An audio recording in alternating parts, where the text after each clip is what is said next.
استجيبوا لربكم من قبل أن يأتي يوم لا مرد له من الله ما لكم من ملجأ يومئذ وما لكم من نكير فإن أعرضوا فما أرسلناك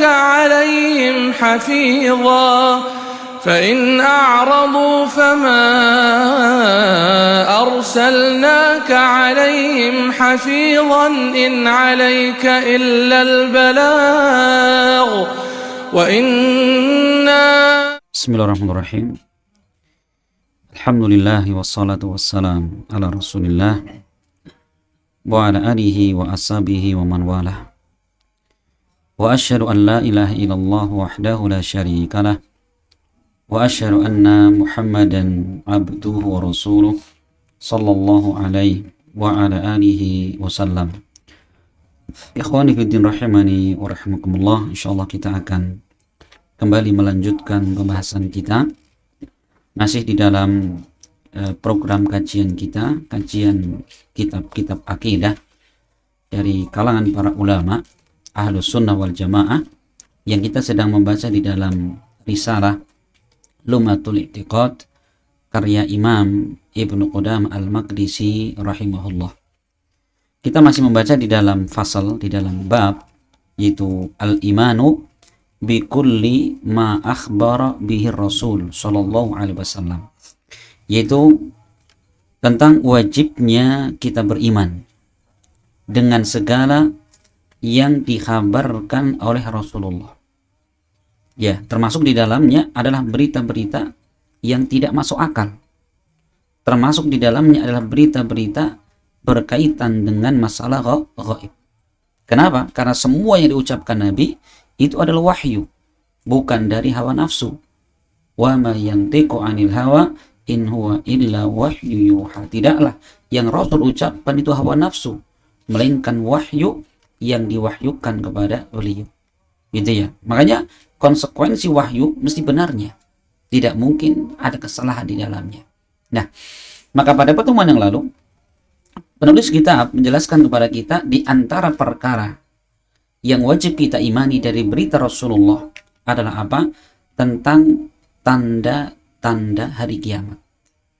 Jadi Rasul, beliau menjelaskan sesuatu yang belum terjadi. Bahkan terjadinya mungkin sekian ribu tahun ke depan. Tapi apa? Karena beliau mendapatkan wahyu dari Allah Subhanahu wa taala, beliau bisa menjelaskan. Ya, bukan maknanya beliau tahu perkara yang ghaib, tidak. Karena Allah mengatakan qul la ya'lamu man fis samawati wal ardil ghaiba illallah. Katakan wahai Rasul, tidak ada seorang pun yang mengetahui yang gaib, baik di langit maupun di bumi, melainkan Allah Subhanahu wa taala. Ya, ini hak Allah murni tentang perkara gaib. Adapun Rasul, beliau bisa menjelaskan perkara yang belum terjadi. Karena apa? Ini sebagai tanda dari tanda kenabian. Yaitu beliau bisa menjelaskan sesuatu yang belum terjadi. Kenapa? Mendapatkan wahyu dari Allah. Nah, maka diantaranya kata beliau, sudah kita jelaskan kemarin, khuruju ad-dajjal, yaitu keluarnya Dajjal. Kemudian wa nuzulu Isa alaihi salam, ya, wa nuzulu Isa bin Maryam alaihi salam, dan turunnya Nabi Isa alaihi salam. Sudah kita sebutkan kemarin bahwa Nabi Isa alaihissalam itu dikabarkan Allah Subhanahu wa taala beliau belum meninggal. Ya, masih hidup. Terus siapa yang disalib ketika itu? Itu bukan Nabi Isa alaihissalam, kan gitu. Allah mengatakan dalam Al-Qur'an, "Wa ma qataluhu wa ma salabuhu." Tidaklah mereka yang membunuh Nabi Isa, bukan pula mereka yang menyalibnya. Tapi apa? Walakin syubbiha lahum. Tetapi Allah serupakan itu gerombolan orang yang membunuh Isa, justru apa? Salah satu mereka Allah serupakan. Sehingga wajah orang tadi ini mirip dengan Isa. Maka yang disalib siapa? Rombongan ini. Disalib, hanya disembah-sembahan itu. Nah, kemudian Nabi Isa alaihissalam, bal rafa'ahullah ilaih, bahkan Allah angkat beliau. Ya, bahkan Allah angkat beliau. Nah, maka kelak menjelang hari kiamat, ya, apa? Allah Azza wa Jalla akan kembali menurunkan Nabi Isa alaihissalam.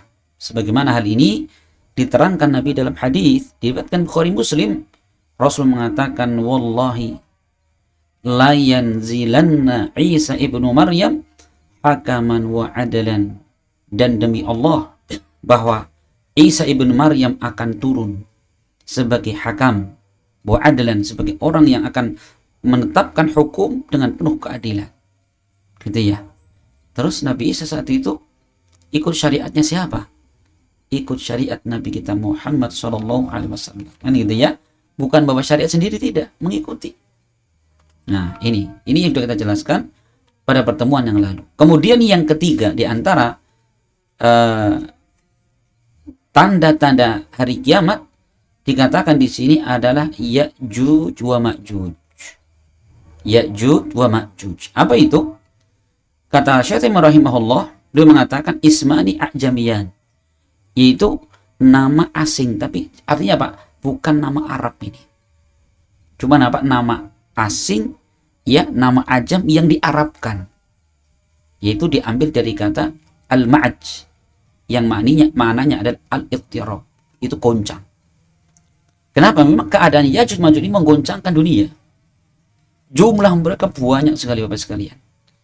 Jadi Ya'juj dan Ma'juj itu siapa?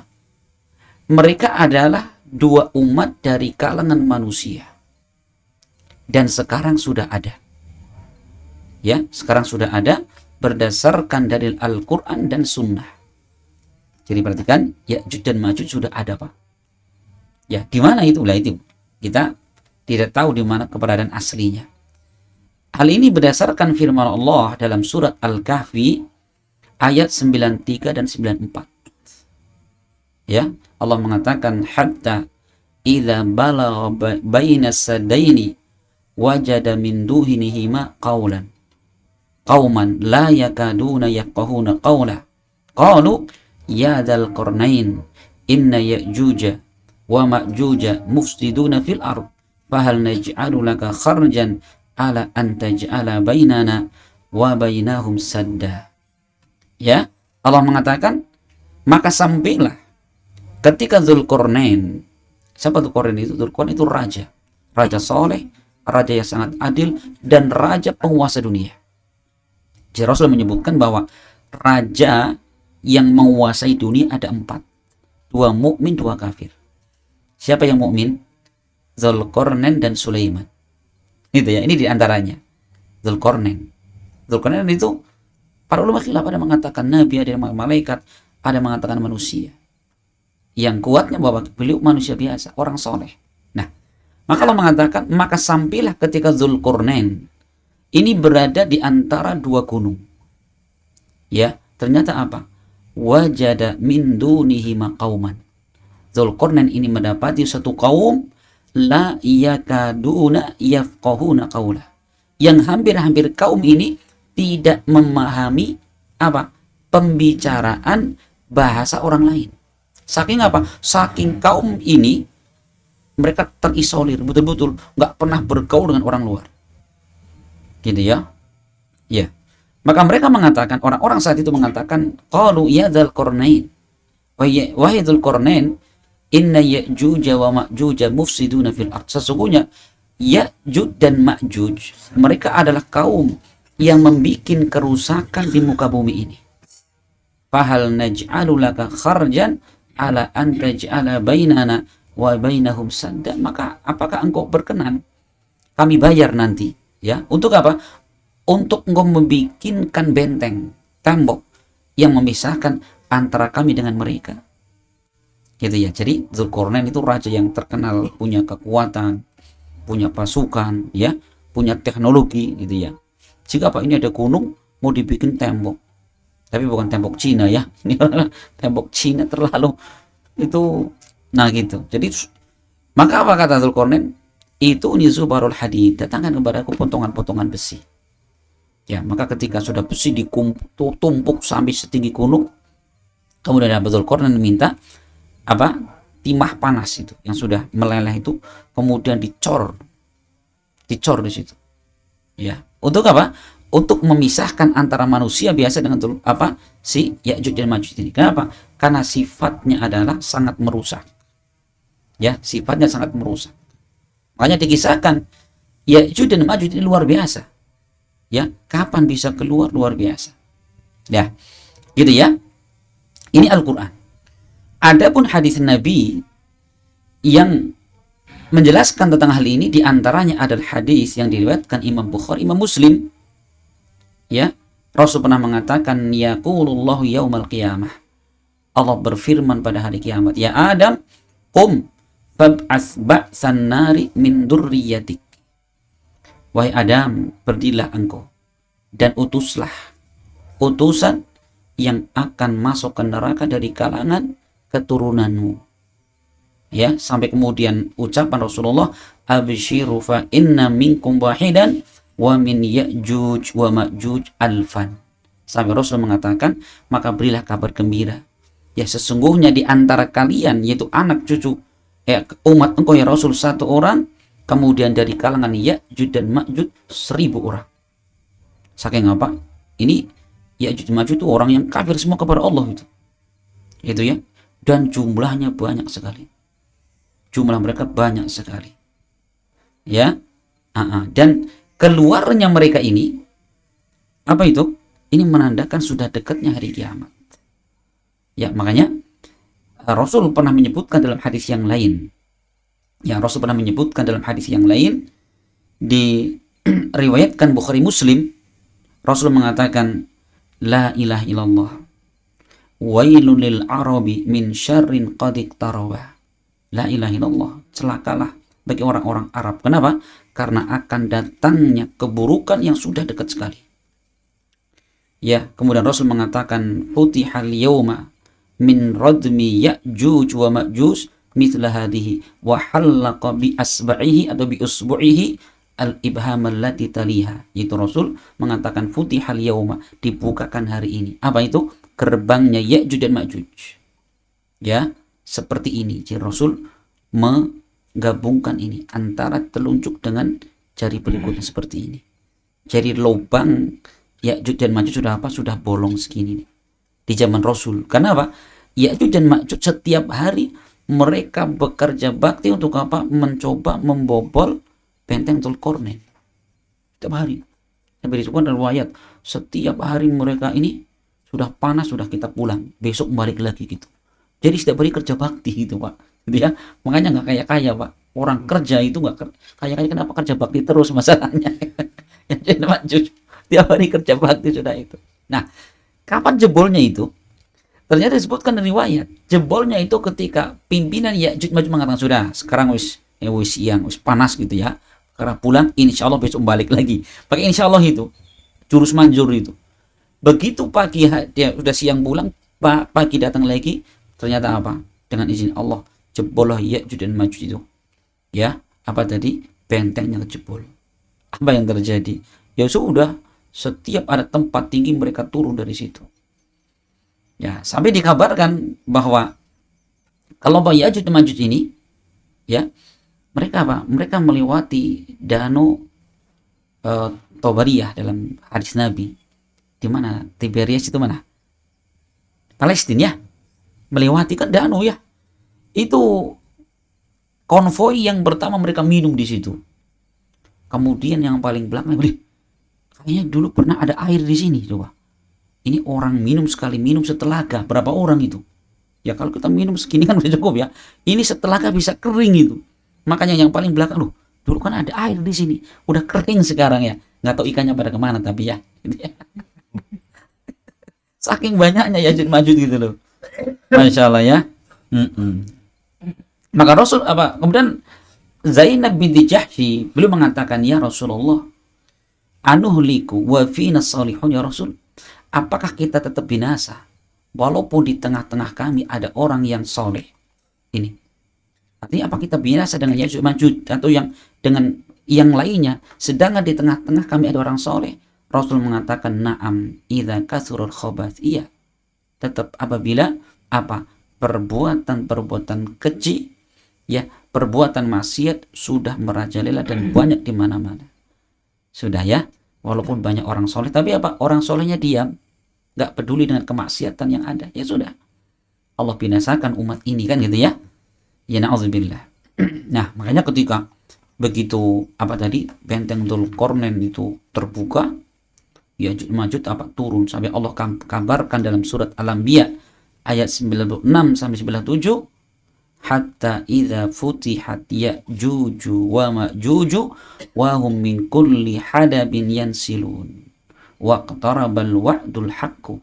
Allah mengatakan, maka sampailah ketika ya gerbang Ya'juj dan Ma'juj dibuka dan mereka ya ayat 96-97, maka sampai mereka setiap tempat yang tinggi Ya'juj dan Ma'juj ngalir di situ, turun ya, dari bukit, dari gunung turun sudah. Maka apa kata Allah, waqtarabal wa'dul haqqu, maka telah dekatlah janji Allah yang maha benar itu tentang apa? Hari kiamat sudah. Pokoknya kalau itu sudah muncul, perhatikan. Nah gitu ya. Jadi begitu Ya'juj dan Ma'juj turun, apa betul-betul merusak. Kalau ketemu dengan kampung, bagaimana penduduknya dibunuh semua, hartanya diambil, makanya diambil sudah. Terus berjalan terus itu. Ya. Sampai apa? Sampai menganggap bahwa bumi ini sudah semua dihabisi semua.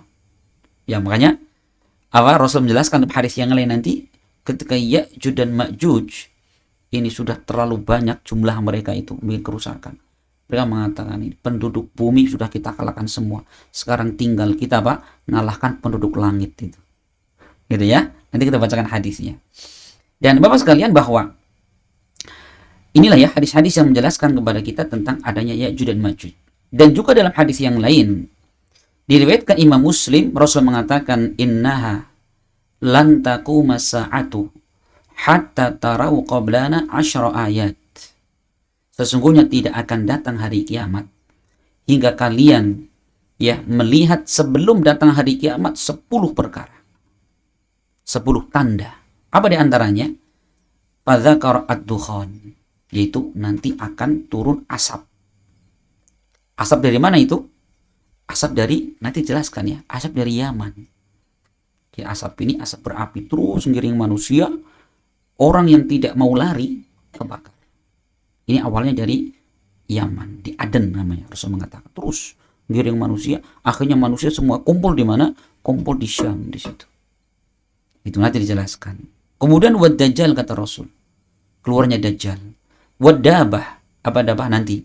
Jadi akan turun di akhir zaman nanti hewan tapi bisa ngomong, memperingatkan manusia, hati-hati kalian dari kemaksiatan gitu ya.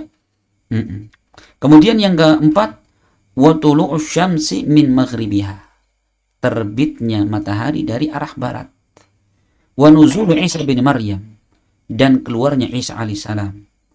Wa Ya'juj wa Ma'juj, gitu ya, dan adanya Ya'juj dan Ma'juj. Ini perhatikan. Ini adalah yang Rasul sebutkan akan datang tiba hari kiamat, kecuali apa? Kecuali telah datang kejadian-kejadian tadi. Di antaranya adalah turunnya Ya'juj dan Ma'juj. Ya. Makanya apa? Rasul menceritakan dalam hadis yang lain lebih lengkap lagi.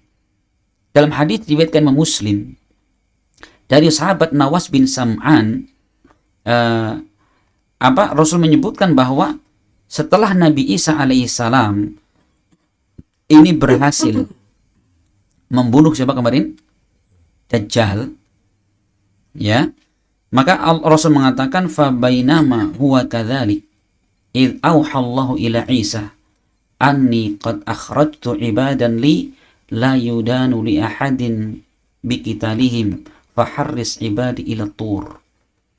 Maka ketika Nabi Isa alaihissalam telah berhasil membunuh Dajjal, maka Allah wahyukan kepada Isa alaihissalam bahwa Allah telah mengeluarkan dari hamba-hambaku yang tidak ada orang mampu untuk memerangi mereka. Maka apa? Selamatkanlah diri-diri kalian, hamba-hambaku, kemana? Ke Gunung Tur. Ya, jadi itu sebuah gunung di situ. Jadi apa? Rasul diperintahkan, Nabi Isa diperintahkan Allah untuk apa? Ngungsi ke bahasa kita sudah. Ya, kemana? Ke atas gunung. Kemudian apa? Wa yab'atsullahu Ya'juj wa Ma'juj wa hum min kulli hadabin yansilun.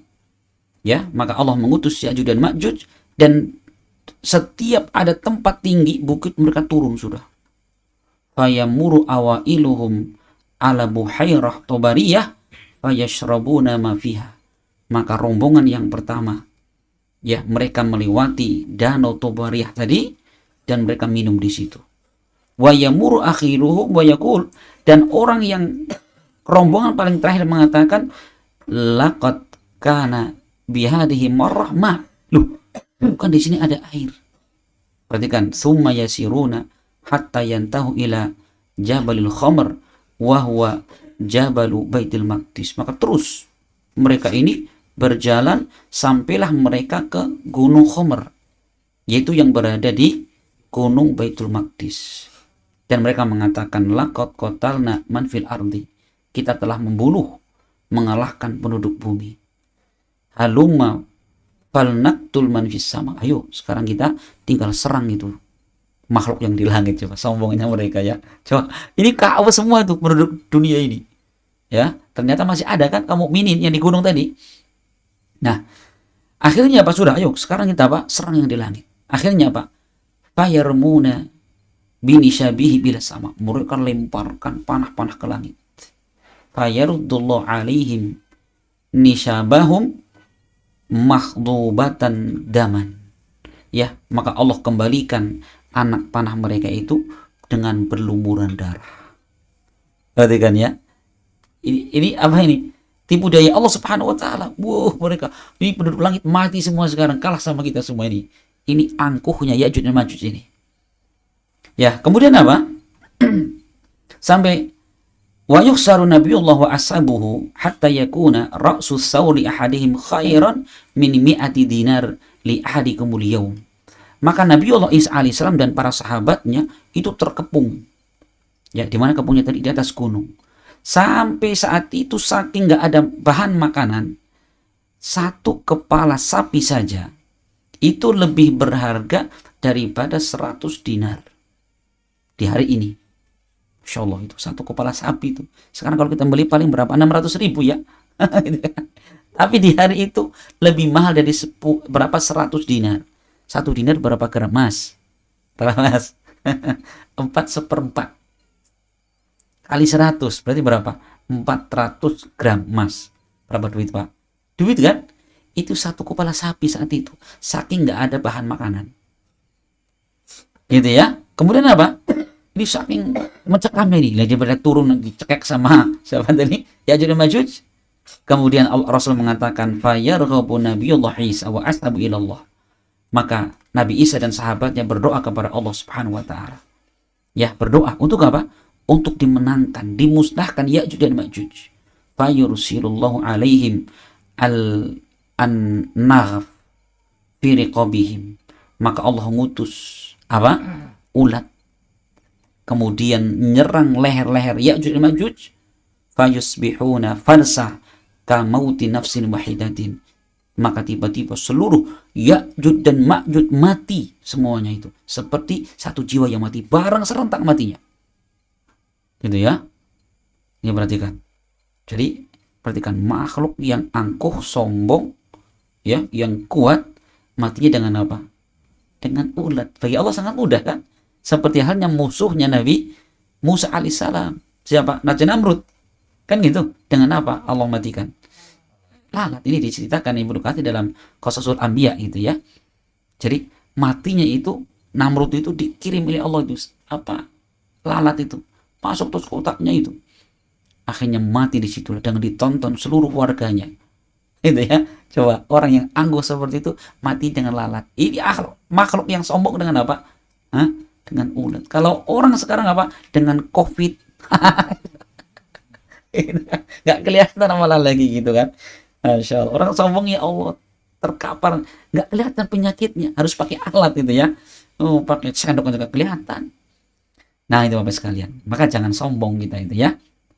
Nah, jadi Nabi Isa alaihissalam berdoa kepada Allah. Akhirnya apa? Allah utus ulat dan menyerang leher-leher Ya'juj Ma'juj, maka semuanya mati. Akhirnya apa? Nabi Isa alaihissalam turun dan para sahabatnya ternyata apa? Mendapati bumi penuh dengan bangkai Ya'juj dan Ma'juj dan mendapati bau busuk di situ. Ya, bingung ini mau turun mau ngapain? Pengen makan nasi liwet bau bangkai, coba. Pengen beli mendoan. Enggak enak. Akhirnya apa? Nabi Isa berdoa lagi kepada Allah agar apa? Allah musnahkan si bangkai-bangkai Ya'juj Ma'juj ini. Maka fayursilu alaihim tayran, maka Allah utus kepada mereka burung. Seperti apa? Bentuknya itu seperti punuk atau leher-leher unta. Gitu ya. Ka'anakil bukht, itu seperti leher unta, seperti itu. Kemudian apa? Burung-burung ini yang ngangkat jasad Ya'juj dan Ma'juj, kemudian dibuang nggak tahu kemana pokoknya.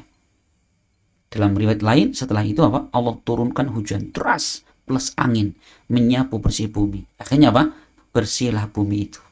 Dari apa? Dari bangkainya Ya'juj dan Ma'juj, gitu ya. Masya Allah. Maka apa? Selesai riwayat tentang Ya'juj dan Ma'juj. Masya Allah ini ya. Ini cerita nyata loh Pak ya. Hadis loh. Jangan Pokemon. Bukan Doraemon, bukan Pokemon ini. Ini benar-benar ya harus kita imani. Kita kan pembahasan kita lagi menjelaskan apa? Bahwa kita itu wajib beriman dengan segala dikabarkan Nabi kan gitu. Termasuk apa? Kisah Ya'juj dan Ma'juj itu loh Pak. Diimani ini ya, jangan ngayal. Ini kalau sering nonton Pokemon jadinya ngayal gitu ya. Berkue apa ya gitu ya. Ya sekarang. Jadi maka tamat riwayat siapa? Ya'juj dan Ma'juj kan gitu. Kemudian habis itu apa? Nah, maka Ibnu Qudamah beliau melanjutkan kejadian yang berikutnya, yaitu khuruju ad-dabah, keluarnya hewan. Wal muradu bihuna, dan dimasukkan di sini ad-dabatul lati yukhrijuha Allahu qurba qiyamis saah. Maksudnya adalah binatang-binatang yang Allah mengeluarkan ini menjelang datangnya hari kiamat. Ya, menjelang datangnya hari kiamat. Dan sifatnya binatang ini apa? Berbicara kepada manusia. Sebagaimana Allah menyebutkan dalam surat An-Naml ayat 82. Ya, Allah berfirman, "Wa idza waqa'al qawlu 'alaihim akhrajna lahum dabatan minal ardi tukallimuhum anna an-nasa kanu biayatina la yuqinun."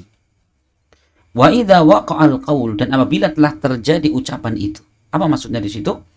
Ibnu Mas'ud menafsirkan yaitu rufi, apa yang dimasukkan waqa'al qaul biwafatil ulama wa yurfa'ul ilmu wal Qur'an. Itu ketika diwafatkan para ulama, diangkat ilmu dan diangkatnya Al-Qur'an. Jadi nanti menjelang hari kiamat Bapak sekalian, bahwa para ulama meninggal, bahkan apa? Bukan ulama, seluruh orang beriman akan Allah wafatkan, kan gitu. Kalau wafatkan menjelang hari kiamat, ya. Kemudian apa? Ilmu otomatis diangkat. Wafatnya ulama, ilmu terangkat dan Al-Quran terangkat. Maksudnya apa?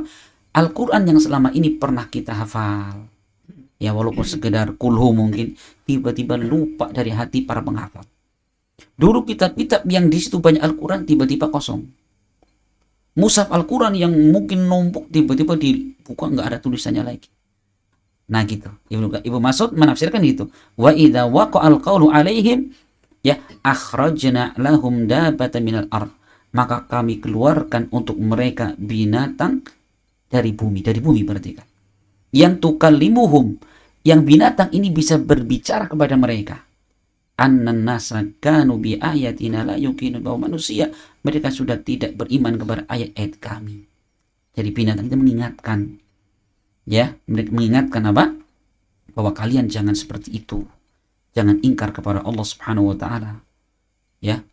Ya, tapi apa? Ya manusia sudah akhir zaman kan gitu ya.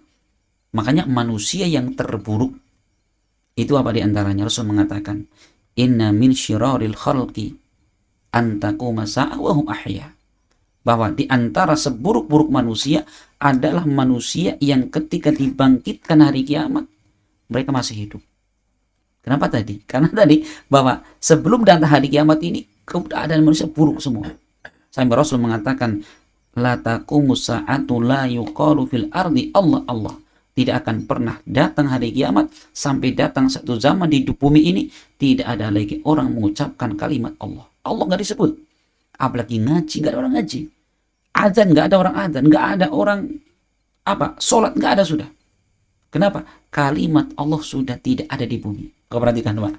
Ya, makanya kalau kita pingin ya Allah berikan kebaikan kepada kita, baca Al-Quran semasa kita masih ada dan mampu untuk membaca. Gitu, makanya semakin orang jauh dari Al-Quran ya cepat-cepat datang hari kiamat kan gitu. Ya, Masya Allah. Gitu ya. Ini penjelasan singkat dalam Al-Quran. Dan hadis Nabi juga menyebutkan, tadi kita sebutkan, innaha lan taquma sa'ah hatta tarau qablah asyra ayat. Ya, tidak akan datang hari kiamat sampai kalian melihat sebelumnya 10 tanda. Di antaranya apa? Ini ad-dabah. Tapi kata Syaikhul seperti ini. Laisa minal Qur'ani was sunnati sahihati ma yadullu ala makani khuruji hadhihi dabah wa sifatiha. Ya, dan tidak ada dalam Al-Qur'an maupun sunnah yang sahih yang menunjukkan binatang ini keluarnya di mana. Binatangnya seperti apa? Enggak ada. Makanya kalau kita buka internet ini dabah, kadang-kadang kita iseng gitu ya. Munculnya apa yang aneh itu? Ada kayak model biawak tapi punya kuping gitu ya. Itu ngayal, itu hayalan itu. Ya, ada lagi binatang yang badannya kayak kambing, kepalanya bidadari gitu ya. Itu ngayal semua itu. Enggak ada seperti itu ya. Wa inna ma waradat fi dzalika ahaditsu fi sihhati hanadhar. Hanyalah datang sifat-sifat tentang dabah itu dalam hadis-hadis yang kesohihannya itu perlu dilihat kembali. Ya, wa dhahirul Qur'an annaha dabatun tundirun nasa bi qurbil adabi wal halak wallahu a'lam. Tapi dhahir Al-Qur'an yang ada yang dimaksudkan adalah binatang yang memperingatkan manusia dengan apa? Dekatnya azab Allah dan kebinasaan. Ya, ini Bapak sekalian. Jadi tidak ada sifat-sifat yang lebih mendetail tentang bagaimana yang dimaksudkan dengan apa? Binatangnya seperti apa? Enggak ada penjelasan dalam Al-Quran maupun hadis yang sahih. Maka bagaimana? Perkara gaib kita tidak boleh ngayal-ngayal, kan gitu. Ini Bapak sekalian. Ini perkara keberapa? Perkara yang nomor 4, yaitu tentang datangnya hari kiamat, tanda-tanda hari kiamat itu tiba. Kemudian satu lagi. Beliau mengatakan, wa tulu'u syamsi min maghribiha. Di antara tanda yang besar berikutnya adalah terbitnya matahari dari sebelah barat. Ya. Hal ini berdasarkan Al-Quran dan hadis Nabi. Ya. Terdapat di dalam surat Al-An'am ayat 158. Allah berfirman, Yauma ya'ti ba'du ayati rabbik la yanfa'u nafsan imanuha lam takun amanat min qablu aw kasabat fi imaniha khaira. Maka di hari yang datang sebagian ayat-ayat Allah Subhanahu wa taala. Ya, ayat-ayat Allah yang mana la yanfa'u nafsan imanuha, yang mana imannya seseorang tidak bermanfaat untuk dirinya, lam takun amanat min qabl, bagi orang yang tidak beriman sebelum hari itu, au kasabat fi imani khaira, atau dia mengusahakan beramal kebaikan di dalam imannya berupa kebaikan. Perhatikan, apa dia maksudkan dengan sebagian tanda-tanda Allah itu? Rasul menafsirkan dalam hadisnya, dzalika hina tatlu'u syamsu min maghribiha. Ini Rasul menafsirkan ya, yaitu dimaksudkan adalah ketika matahari terbit dari sebelah barat. Artinya Bapak sekalian, bahwa ini ayat yang menafsirkan Rasul. Jadi tafsir ba'du ayati rabbik, apa kata Rasul? Yang dimaksudkan adalah terbitnya matahari dari arah barat. Perhatikan. Maka di hari itu ketika matahari Allah balik terbitnya, maka apa? Orang yang tadinya tidak beriman, tiba-tiba mereka pada beriman. Semua orang beriman. Tapi apa? Tidak diterima imannya mereka. Kecuali orang yang iman sebelum hari itu. Kenapa? Karena memang taubatnya sudah ditutup. Kan gitu. Karena Rasul pernah mengatakan dalam hadisnya, wala tanqati'u taubatu hatta tatlu asy-syamsu min maghribiha. Dan pintu tobat tidak pernah Allah tutup sampai matahari terbit dari sebelah barat. Perhatikan ya, sampai matahari terbit sebelah barat. Maknanya apa? Bahwa ketika matahari sudah terbalik terbitnya dari sebelah barat, tertutup pintu tobat. Maka ini merupakan hadis sebagai jawaban sebagian orang yang menafsirkan bahwa yang dimaksudkan terbitnya matahari dari barat itu apa? Yaitu peradaban timur dikuasai barat. Ya, budaya timur sudah apa? Terkontaminasi budaya barat. Kan gitu. Kalau itu tafsirannya berarti apa? Konsekuensinya apa? Hari ini sudah berarti tobat tertutup kan itu, Pak? Batil kan? Batil ini. Iya, kalau konsekuensi tafsiran itu, maka hari ini sudah tertutup, nggak bisa tobat lagi, nggak ada orang beriman baru iman, gitu ya. Jadi itu batil, Bapak sekalian. Nah, jadi bahwa yang dimaksudkan terbitnya matahari betul-betul Allah balik sekarang dari mana? Timur sana ya, barat sana ya. Nanti dibalik dari sana. Ya, jadi kita nyari sunrise bukan di sana tapi di sana nanti, Pak. Nah, yang camping nanti dibalik nanti, gitu ya. Bukan lihat sunrise dari sana itu. Sunset sunrise pokoknya lah mola ya. Gitu ya, Masya Allah. Jadi itu, maka Allah mengatakan jika sudah terbit dari barat, maka apa? La yanfa'un nafsan imanuha. Maka tidak bermanfaat iman. Maksudnya apa? Iman yang baru beriman saat itu. Kecuali orang iman 1 hari sebelumnya lah, itu baru. Atau apa? Orang yang beramal di dalam imannya. Jadi kalau orang selama ini tidak pernah beramal, tiba-tiba, dia Islam nih ya, beriman, tiba-tiba lihat matahari dari sebelah barat, bagaimana? Dia langsung beramal, nggak diterima juga. Kecuali orang yang sebelum hari itu sudah biasa beriman dan beramal, Allah langgengkan amalan dia. Coba perhatikan ya, Masya Allah. Iya. Kemudian juga Rasul mengatakan di sini dalam hadis Bukhari Muslim, Rasul bersabda, la taqumus sa'atu hatta tatlu asy-syamsu min maghribiha fa idza tala'at wa ra'aha an-nasu amanu ajma'un. Rasul mengatakan, tidak akan tegak hari kiamat hingga matahari terbit dari sebelah barat. Maka apabila matahari telah terbit dari sebelah barat itu, wa ra'aha an-nasu amanu jami'an. Ya, maka manusia ketika mereka melihat, maka semua mereka tiba-tiba beriman. Perhatikan tadi. Jadi orang tadi ingkar kepada Allah, ingkar kepada Rasul, apa? Tiba-tiba mereka beriman. Wa dzalika hina, itu terjadi ketika Allah berfirman tadi, la yanfa'u nafsan imanuha lam takun amanat min qablu aw kasabat fi imaniha khaira. Yaitu tidak bermanfaat iman-iman untuk diri mereka bagi orang yang tidak beriman sebelum hari itu, atau mereka beramal dengan amal kebaikan di atas keimanan sebelum hari itu, nggak manfaat lagi. Ini Bapak sekalian, Masya Allah. Maka selesailah kita menjelaskan 5 dari asyaratus sa'ah, tanda-tanda hari kiamat yang dinukilkan oleh Al-Imam Ibnu Qudam Al-Maqdisi di dalam kitab Lum'atul I'tiqad, ya, dengan dalil-dalil yang sangat jelas yang sudah kita jelaskan. Semoga bermanfaat dan semoga Allah Subhanahu wa taala menguatkan iman dan ketakwaan kita kepada Allah Subhanahu wa taala, dan semoga Allah memudahkan kita semua bisa mengamalkan apa yang telah kita pelajari bersama. Amin rabbal alamin. Subhanakallahumma bihamdik asyhadu an la ilaha illa anta astaghfiruka wa atubu ilaik. Assalamualaikum warahmatullahi wabarakatuh.